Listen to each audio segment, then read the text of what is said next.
Please listen carefully. Well, hello, universe, and welcome to the Optimist Daily Update. I'm Kristy Jansen.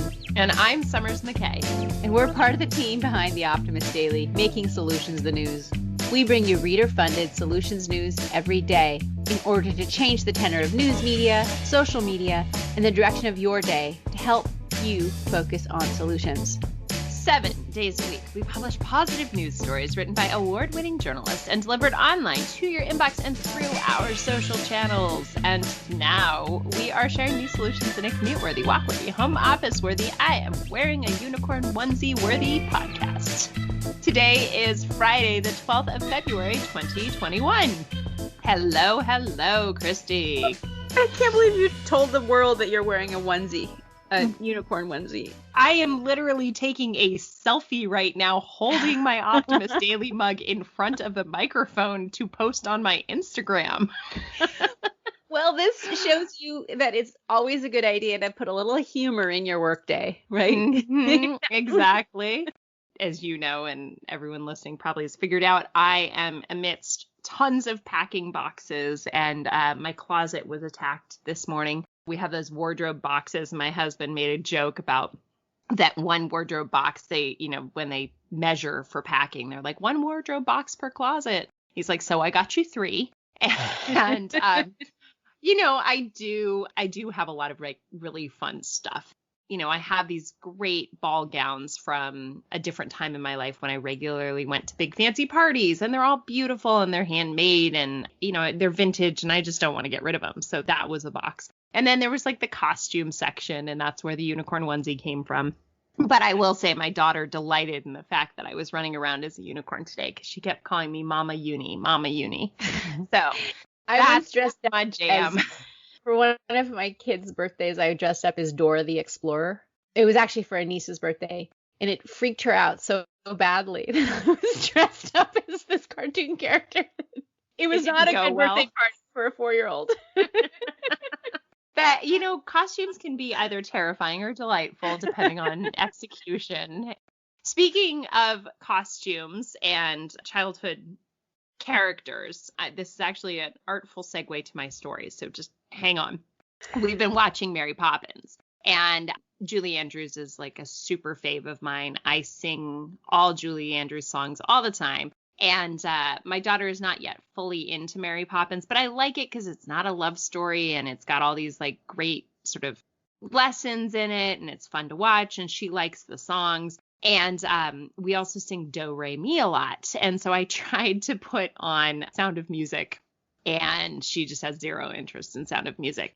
But at some point, I know that she is going to get really excited about the song The Hills Are Alive with the Sound of Music. But Kristy, my Optimist Daily story is about the hills being alive. What else are the hills alive with? What possible use could we have for hills, Summers? Exactly. Well, so guess what, guys? We could soon use hills as batteries to store solar and wind energy. It's from the energy section of the Optimist Daily. Wind and solar are definitely cheapest sources of energy across the world, but storage remains one of the biggest hurdles to fully switching to renewables. And it's still quite expensive to use batteries for storing power. It's also, we've got some circular issues with that, with batteries, etc. So a startup, however, has found a new way to store energy by using the force of gravity on hills instead of batteries. The system, which is developed by a company called Ray Energies, works similar to the way existing hydropower plants do that pump water up mountains when energy is cheap, and then release it to spin the turbines and thus generate electricity. What they're actually doing is using basically a fluid that's 2.5 times denser than water to capture more energy, and then they release it when the energy production is lower. So they capture it when there's high solar or high wind, and then they release that fluid through gravity to basically power the system. The reason that this is an innovative idea is that hydropower is great if you live in the Rockies or a place where there's super steep hills, that you can store the energy by pumping it up during the daytime, and then you can release it at night, or when the wind isn't going, depending on what kind of energy you're using. But in this case, smaller hills, and it's easier and more localized. So more locations can use the same principles that you find in a hydropower plant. And also it doesn't affect, I think they're using pipes that can even be underground and even using former mines as the gravity wells that they use. So it's a smaller amount of energy to build it, and it can be done in more places around the world. Yeah. Well, and what it does is it basically expands on the technology and then recognizes using existing infrastructures and systems so you don't have to go and build all new somewhere. You can go and look at a mine that has perhaps gone fallow and figure out a way to convert it into energy storage. It's exciting. They have about 9,500 sites in the UK with hills suitable for this technology, and they're raising funds for a pilot plant. Looking forward to seeing where Ray Energy grows, and we'll keep an eye on this business for sure. Yeah, it reminds me of other kinds of storage technologies like stacking concrete blocks and then dropping them to spin turbines, or compressed air energy storage in abandoned mines. That's another one that I've seen. But there's all these really innovative technologies using the principles of hydropower, which is just using gravity, basically, and hacking into these natural forces to store energy in a way that will help us get off of fossil fuels. So I like this story. Thank you for highlighting it. And you're welcome. Speaking of green-minded projects, my headline today is actually talking about Ikea, which is one of those companies that does really interesting things and has a pretty powerful social impact mission. And this headline reads, Ikea is turning this Swedish city into a hub for green-minded projects.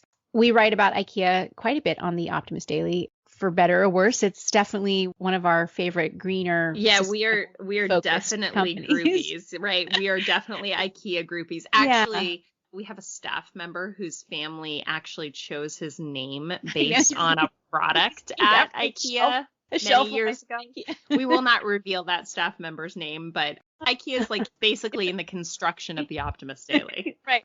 But last month we wrote about them because they purchased nearly 11,000 acres of forest in Georgia in an effort to protect it from development. And now there's a whole new sustainable initiative that they are working on in the Swedish city of Helsingborg, turning it into a sustainable community. And in preparation for a 35-day fair in the summer of 2022, IKEA is launching a green community project called H22 that is going to include establishing a number of new urban farms, housing and energy concepts, displaying them in this town, which could then inspire similar types of activities in other places. For instance, they're going to be growing some fresh crops on site in a suburb of Helsingborg's, the Drottninghög. I'm not sure how to pronounce that. There's going to be some fresh crops on site that are going to be turned into local meals for residents, creating new jobs and business opportunities for that suburb. There's an abandoned warehouse, which will be turned into a showroom with ideas on homes for the future. So it's very much that visionary sort of the World Fair type idea, showing new technologies that will shape the form and function of living space, and also boosting eco-friendly manufacturing methods. An outdoor camping space using sustainable material and self-sufficient energy and water systems on display. There's going to be students. I'm jealous. I'm jealous of this. Like I would like to be in the Swedish city of Helsingborg. Perhaps it's a place to visit in the summer of 2022 when it's actually there, and we can see some of their ideas for new affordable housing and utility solutions. So, doesn't this remind you of a certain Super Bowl commercial? Oh yeah, that's right. So one of the reasons that I wanted to talk about this today was because I've been having so much fun watching the back and forth between like the GM commercial for the Super Bowl with Will Ferrell, where he basically is threatening Norway because they are the leader right now in selling electric vehicles per capita. We talked about that, I think, on the Optimist Daily before. And Will Ferrell picked up on that, or GM picked up on that. And so he's got a pretty funny commercial.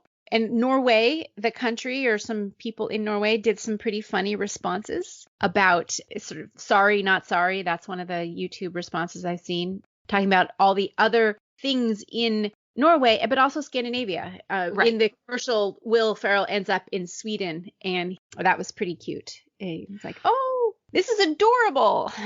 Well, He's in what Norway, not. I love the discussion. So my dad actually asked me, I don't know, a few weeks back, he's like, what's a meme? And a meme is such an interesting thing to explain. And I love that conservation, that climate awareness, that making decisions like this, like what Ikea is doing, like what Norway has done, like GM's commitments have become part of the conversation, have become part of the celebrity humor down, all across. And I think we talked about Elon Musk or Robert Downey Jr. on Also Monday, Iron right? Man, yes. Right, Iron Man, exactly. And so this whole, it's funny, my Roomba is yelling at me in Portuguese right now. But the idea that we are having cross conversations and that municipalities or, Norway is responding to Will Ferrell and they're saying, look at all the things and choices we do to make our community better. And people are watching that and learning from it and perhaps being advised in how they too can become activists in improving living conditions and improving climate awareness and decreasing climate anxiety by making these better choices. And part of what I find amusing and is perfect about Will Ferrell's, about that commercial, and the joke is that it's also making fun of ourselves and how America is so self-centered that it doesn't even realize that Finland and Sweden aren't Norway. You know what I mean? It's like there's this. Well, I mean, I wouldn't say that all of America is so self-centered, but there's definitely a Amerocentric, right? Exactly. That's the stereotype of the American. Anyway, yeah. I'm amused by it. I think it's great to laugh at ourselves. I mean, you're wearing a unicorn onesie today. Exactly. For goodness sake. So humor is critical.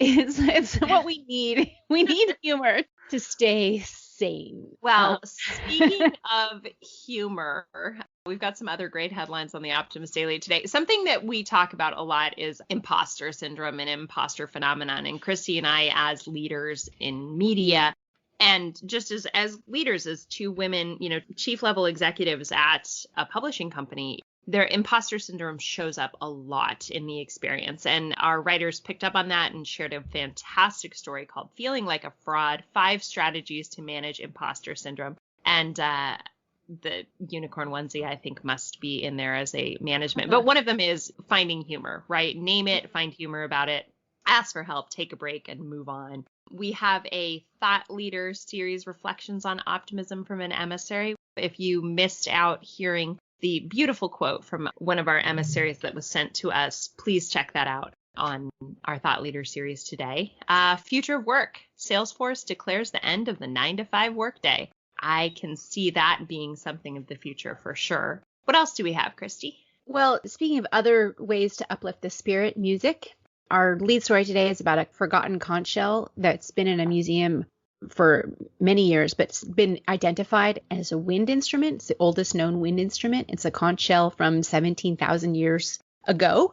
It was discovered in a cave in the Pyrenees. And I think that's really interesting, showing just how central music and creating music has been in our human past. Your anthropological passions. Yeah, I like that story on that one for sure.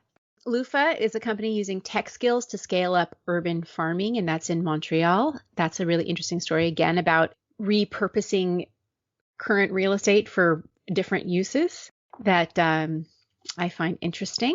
There's a new device that may soon create water out of thin air in desert environments. We've written about other technologies doing similar things. So this is a new one to take a look at from General Electric Company. It's a subsidiary of them, Air to Water. 7 empowering personal actions that we can take to combat our climate anxiety. We've done a couple of webinars on this issue. How do you feel like you're still a powerful actor in the face of something like climate change? So this is an article about that. And the final story today is about the fact that 3 different countries are landing spacecraft on Mars this month. And that includes the United Arab Emirates, China, and the United States. We all have probes and different spacecraft which are scheduled to land on Mars from Earth that were all launched last summer. And that's going to be interesting to see what insights can be gleaned from exploration on the red planet. And for a country like the United Arab Emirates to be making this kind of a foray into space exploration, I find that interesting. It's not your usual I heard the most fascinating interview with one of the JPL Jet Propulsion Laboratory Mars rover scientists about the experience of working with the rover and basically living on Mars time. And that the Mars day is basically 40 minutes longer than a Earth day. And so they had to actually come up with watches that were calculated based on a Mars day. The team lived on Mars. So if you think about like every single day, they were moving ahead a time zone so that they could communicate with the rover. And it just was a really fascinating conversation. While, the idea of eventually colonizing Mars is something that we have to keep on as a solution, I'd like to consider it plan B, and instead let's fix our Earth. But if we don't, it'll be interesting to see how humans evolve living on Mars. So we'll keep an eye on that too. Everyone, have a really, really great Valentine's Day this weekend. Remember that optimism and love are deeply intertwined, and being optimistic and having self-love and being kind to yourself and kind to others is really, really important. Valentine's Day is often about the romantic sides of love, but let's give ourselves an opportunity to send a love letter to our community, to people we love, and most importantly, to ourselves this weekend. Thanks, everybody, for listening to the Optimist Daily Update. We promise to continue to share positive solution-based stories with ideas on how you can participate in this changing world and ensure it is changed for the good. We promise to cover the current events with accuracy, legitimate sources, and offer you the information needed most to chart new paths for all of us. And thank you again for listening, but please consider becoming an emissary on the optimistdaily.com. And starting at just $5 a month, you can support reader-funded independent journalism and help be a part of the solution-changing consciousness that addresses our world's biggest challenges with a problem-solving mindset. Please help us keep the Optimist Daily free for all who need it, supported by those of us who can. Thanks, everybody. Have a great weekend, and happy Valentine's Day. We'll be back on Monday.